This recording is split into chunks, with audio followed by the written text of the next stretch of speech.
सच्ची डरावनी घटना, मुझे कोई देख रहा है। यह घटना वर्ष 2017 की है, जब मुंबई में रहने वाली नेहा नाम की लड़की को अपने कॉलेज के प्रोजेक्ट के लिए कुछ दिन के लिए दिल्ली जाना पड़ा। उसने ऑनलाइन एक बजट होटल में कमरा बुक किया, जो थोड़ा पुराना लेकिन ठीक ठाक लग रहा था। पहली रात अजीब एहसास। पहली रात नेहा को सोते समय अजीब सा एहसास हुआ, जैसे कोई उसे देख रहा हो।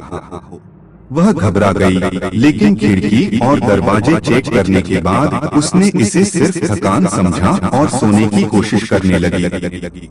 रात के करीब 2 बजे अचानक उसे लगा कि कोई उसके बिस्तर के पास खड़ा है। डर के मारे उसने झट से लाइट जलाई, लेकिन वहां कोई नहीं था। दूसरी रात साया दिखना। अगली रात वह कमरे में बैठकर लैपटॉप पर काम कर रही थी। तभी उसे लगा कि खिड़की के शीशे में किसी की परछाई दिखी। उसने दरवाजा खोला और बाहर जाकर देखा, लेकिन वहां कोई नहीं था। जब वह वापस आई तो उसके कमरे का दरवाजा हल्के से खुला हुआ था, जबकि उसने तो दरवाजा बंद करके ही बाहर कदम रखा था। अब उसे सच में डर लगने लगा था। डरावनी सच्चाई। अगले दिन उसने होटल के एक कर्मचारी से इस बारे में पूछा। कर्मचारी पहले तो कुछ नहीं बोला, लेकिन जब नेहा ने जोर दिया तो उसने बताया कि कुछ साल पहले इसी कमरे में एक लड़की ने आत्महत्या कर ली थी। तब से कई मेहमानों ने यहाँ अजीब घटनाएं महसूस की थी।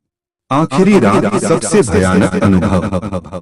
नेहा ने उसी रात होटल छोड़ने का फैसला किया, लेकिन रात के 3 बजे जब वह पैकिंग कर रही थी, अचानक उसके कमरे की लाइट झपकने लगी और दरवाजा जोर से बंद हो गया।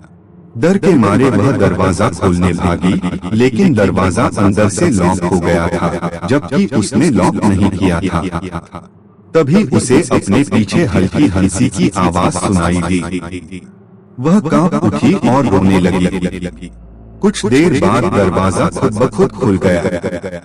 नेहा ने बिना कुछ सोचे समझे अपना सामान उठाया और होटल से भाग निकली। बाद में उसने होटल मैनेजमेंट से शिकायत की, लेकिन उन्हें यह सब अंधविश्वास लगा। क्या यह महज उसका भ्रम था या सच में उस कमरे में कोई अनदेखी शक्ति थी?